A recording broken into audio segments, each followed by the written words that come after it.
Hello everyone, आज का topic continuation है पिछली वीडियो का कि क्रीगेव असलियत में कौन है। अगर पिछली पार्ट नहीं देखा तो जाकर देख लो, तभी ये वीडियो आपको समझ में आएगा। तो मेरा कहना ये है कि ये जो क्रीगेव है, हम जो टीवी टेलीविज़न पे, फोटो फ्रेम में, इंटरनेट में, जितने भी सोशल मीडिया पे क्रीगेव का पिक्चर दिखते हैं,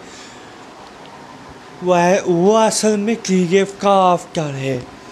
और जितने भी जो बोलता है कि विष्णु का अवतार राम है, कृष्ण है, नरसिंह अवतार है, मत्स्य अवतार है, वो कोई अवतार है ही नहीं। वो लोग दूसरे प्लैनेट का सिविलाइजेशन है, दूसरे प्लैनेट का सिविलाइजेशन है वो लोग। इसलिए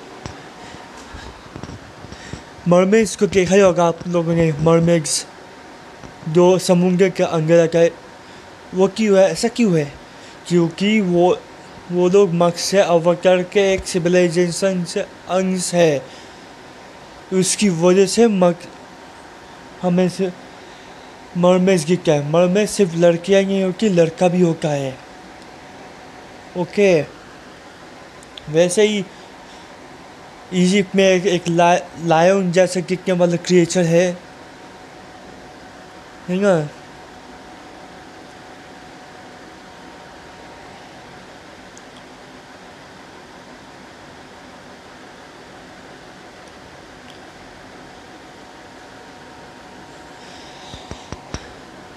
वो एक्चुअली भी नरसिम्हा अवतार का ये है, समझे? नरसिम्हा अवतार का सिविलाइजेशन है। और पता नहीं कि वो लोग कौन सा सेलेस्टियल से आया है, पता नहीं, पर आया वहीं से आया है नरसिम्हा प्रोटेक्ट करने। पर कैसे मैसेज आया, क्यों मैसेज आया, ये मेरी कॉन्स्पिरेसीज है, ठीक है। और जो सुअर जैसे दिखने वाला वो अवतार है, कैसे एक प्लैनेट को, हमारे पृथ्वी को उठाया, ऐसा क्यों, कैसे? क्योंकि ये एक गैलेक्टिक वार था, ये एक तरह का गैलेक्टिक वार था। एक ऐसा भी जाइंट्स है, ऐसा जाइंट्स भी है जो स्पेस को भी ये करके एक 2-3 प्लैनेट्स को भी उठाने की ताकत रखता है, सूरज के उठाने की ताकत रखता है।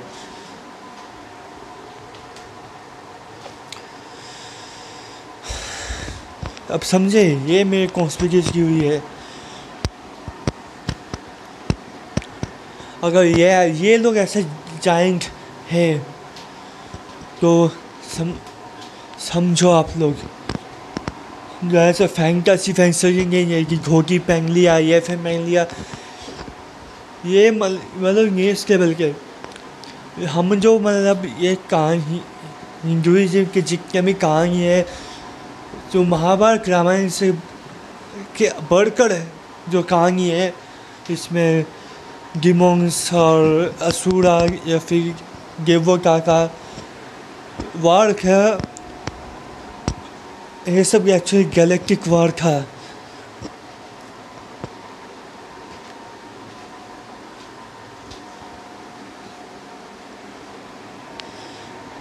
ये सब एक्चुअली गैलेक्टिक वार था, ये सब कुछ। उसकी वजह से सुनने को मिलता है कि उड़ान खटोला सब है, होता है, ये होता है, वो होता है। और ये भी जानना है कि और जितने भी हम एक और कोइंसिडेंस में ये दिखा रहा हूँ कि बाइबल में जो एंजल्स बताया गया है कि जो एक्चुअल, गूगल पर लिखोगे कि एक्चुअल एंजल्स कैसे दिखते हैं, तो आपको गूगल पे आप तुरंत जल्दी से फटाफट सर्च कीजिए आप लोग कि एक्यूरेट एंजल्स ऑफ बाइबल। आपको दिख जाएगा कि कैंसिल कैसे क्या है। और मैं एंजल्स को एंजल्स नहीं बोलता बल्कि सेलेस्टियल्स बोलता हूँ। और सेलेस्टियल्स यूनिवर्सल बीइंग है भाई। यूनिवर्स में बहुत सारा ऐसे पावरफुल क्रिएचर्स है जो यूनिवर्सल लेवल पावर्स लगता है। लेकिन यह जो क्रीगेब है, ये क्रीगेब मल्टीवर्सल लेवल का ये है, मल्टीवर्सल लेवल बीइंग्स है जो पूरे हर एक यूनिवर्स को चलाने की पावर रखता है। ये ब्रह्मा जी ने सिर्फ एक यूनिवर्स को क्रिएट किया, मतलब ऐसे बहुत सारे मल्टीवर्स को क्रिएट किया है। ऐसे किया है क्योंकि ऐसे वो बोलते हैं कि विष्णु जी ने ब्रह्मा को क्रिएट किया है, बहुत सारे ब्रह्मा को क्रिएट किया। ऐसा क्यों है? क्योंकि एक्चुअली यहाँ है वो कि एक्चुअली प्रत्येक इंडिविजुअल यूनिवर्स पे अलग अलग क्रीगेव के अवतार वास करते हैं उसके फिजिकल फॉर्म में। और जो ओरिजिनल जो क्रीगेव जो मैंने फोटो पे किए है वो बहुत ही मतलब पावरफुल बीइंग है, बहुत बहुत बहुत पावरफुल बीइंग है। और उनको कोई फ़र्क नहीं पड़ता है, वो सिर्फ एक यूनिवर्स का केयर नहीं कर रहा है, बहुत सारे यूनिवर्सेस का केयर करता है, प्रिजर्व करता है, डिस्कशन करता है। इसलिए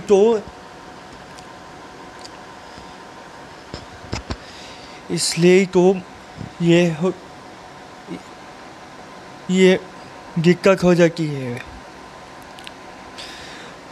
लोगों को समझ का है कि ये सब वैकुंठ पे रहता है, कैलाश पर्वत पर रहता है, ये लोग रहता है। ये जो हम देख रहे हैं ये तो कुछ भी नहीं है।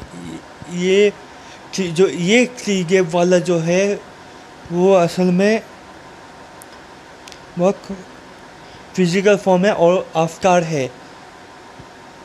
ये लोग अवतार है में ओरिजिनल क्रीगेव के। और ओरिजिनल ब्रह्मा जो है तो पूरे मल्टीवर्स को क्रिएट करता है, जो हम एक पहले नंबर पर देख रहे हो, आप समझ गए होंगे।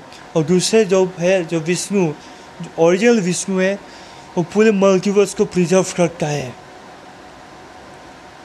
ऑपरेट करता है और प्रिजर्व भी करता है। ये है विष्णु। और जो ओरिजिनल शिवा है, ओरिजिनल महादेव जो है, वो मल्टीवर्स डिस्कशन करने में पोटेंशियल रखता है, सिर्फ एक ये नहीं। अब आपको ये लग रहा होगा कि आप सच में कॉन्फ्यूज हो गए होंगे कि नहीं विष्णु जी का अवतार कृष्ण है, राम जी है, ये है वो है।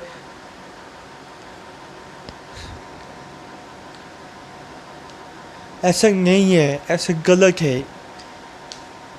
एक्चुअली में जो मेन जो गॉड है जो पूरे यूनिवर्स को लगा है, एक क्रीगेव सिर्फ मल्टीवर्स को कंट्रोल करता है, लेकिन ओमनिवर्स जो करता है वो मेन गॉड है।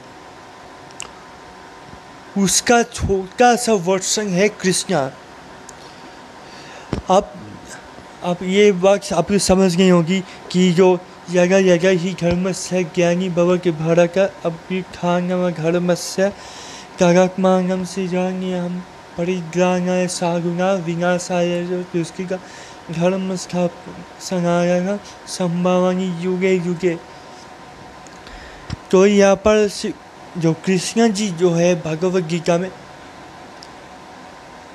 उसका मैंने बहुत डीपली सोचा, बहुत डीपली सोचने के बाद तब मुझे पता चला कि भगवान कृष्ण तभी अवतारित होता है जब पूरे एक यूनिवर्स नहीं, 2 यूनिवर्स नहीं, 3, 4, 5 नहीं, बहुत सारे यूनिवर्सेस नहीं, ग्रैंड यूनिवर्स नहीं,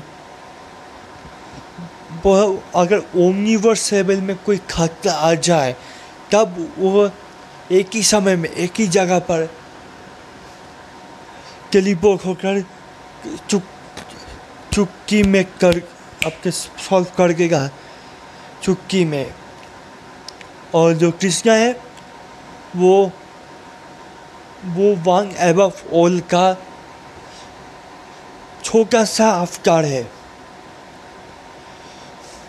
इसके लिए डायमेंशंस कोई ये, और जो ये युग है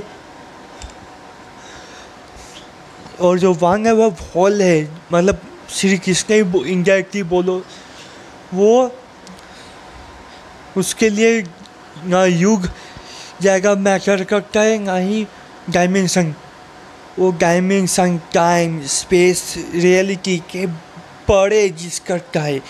इन सब के मतलब एक तरह से त्रिदेव का भी माँ बाप बोल सकते हो आप, त्रिदेव का भी माँ बाप बोल सकते हो आप।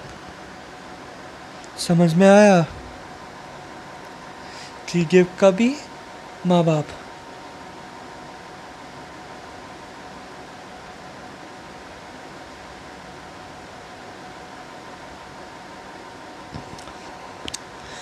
आई थिंक आपको समझ में आ गया होगा कि त्रिदेव के बारे में अभी भी, लेकिन आपको अभी भी भगवान कृष्ण के ऊपर अभी भी ये नहीं आया। और आप लोग ये सोच रहे होंगे कि कृष्ण को ऐसा लोग मांगते हैं एक्चुअली कि जो भगवान कृष्ण है वो विष्णु का अवतार है। ऐसा कोई प्रूफ नहीं है, एविडेंस नहीं है कि कृष्ण जो है वो विष्णु के ही अवतार है। और बहुत सारा मिसकॉन्सेप्शन है त्रिदेव के बारे में। ऐसा और भी बहुत सारे प्रूफ है कि जो त्रिदेव है, जो मेन त्रिदेव है, मैं अवतार की बात कर रहा हूँ। अवतार में कुछ ह्यूमन्स का ये होता है, मैरिज करना, अपना आर्मी करना, अपने प्लैनेट पर रहना, शादी करना। ऐसे मांगे वो सखी का शादी या फिर पार्वती का शादी क्यों है? मगर वह भी मेटेरियलिस्टिक चीज़ है। यह मेरा बहुत ध्यान खींचा है, क्योंकि इससे पता चलता है कि जो मेन कॉस्मिक त्रिदेव है वो उनका अवतार है, ना कि हनुमान शिव का अवतार है, ना ही जो भैरव शिव का अवतार है, ना ही मत्स्य अवतार, या फिर ना ही वामन अवतार, कोई भी नहीं है। और वामन से याद आया कि ऐसा भी लोग हैं जो बहुत छोटे छोटे हैं, जिसे टाइनी लोग भी कहा जाता है। और इसको मैंने बहुत से टीवी शो में, जैसे डोरेमोन का वो टाइनी शो, फिर फिलीपींस का वो जहाँ पर छोटे छोटे लोग रहते हैं। और प्लीज़ जो हिंदुइज्म को मतलब ये करता है, जो इल्यूमिनाटी फिल्यूमिनाटी,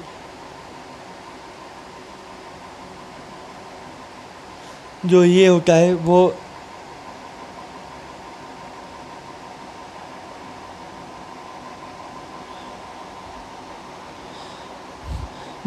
जैसे हमारा इल्यूमिनाटी है, सॉरी, जो लोग कहते हैं ना कि हिंदुइज्म का जितने भी गिव गॉड्स एंड गॉडेस है वो सैटनिज्म को प्रमोट करता है।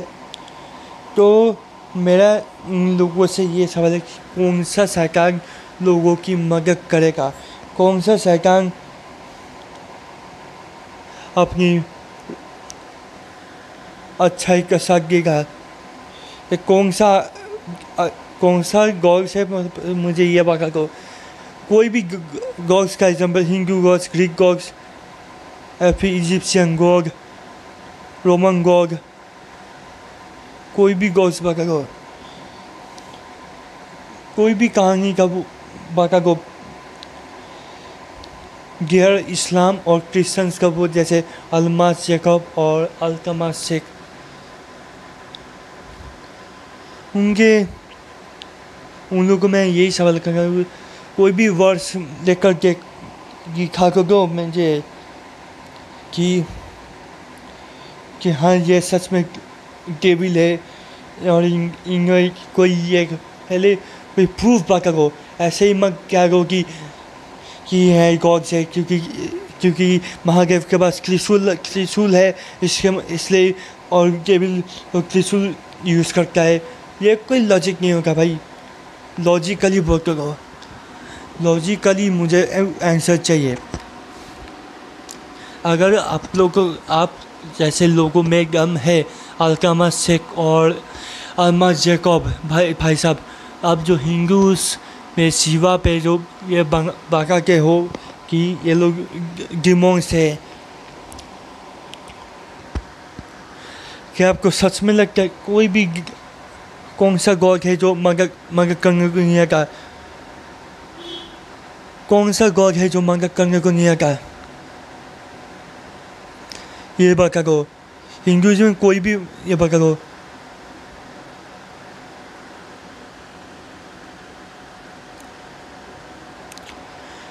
बता दो।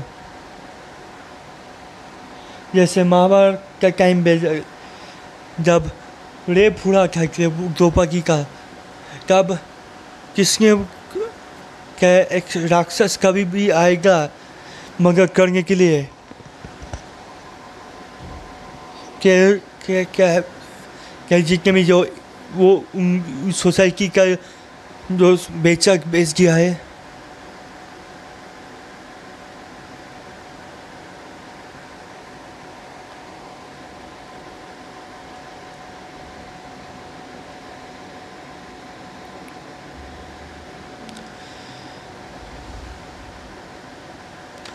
जो बेचा है, कोई भी जो फॉलोअर्स है उन सोसाइटी का जो वर्शिप करता है, आप लोग समझ गए होंगे, इतना को स्मार्ट हो गई कि मैं किस सोसाइटी की बात कर रहा हूँ।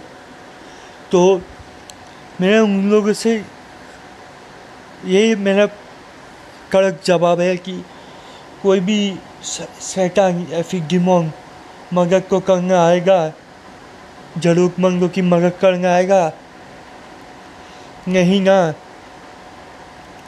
तो फिर ये बताओ कि जो डिमोन्स जो है, तो क्या सोचकर आप दोनों ने हिंदुइज्म के गॉड्स को ये बता दिया? कौन से क्या सोचकर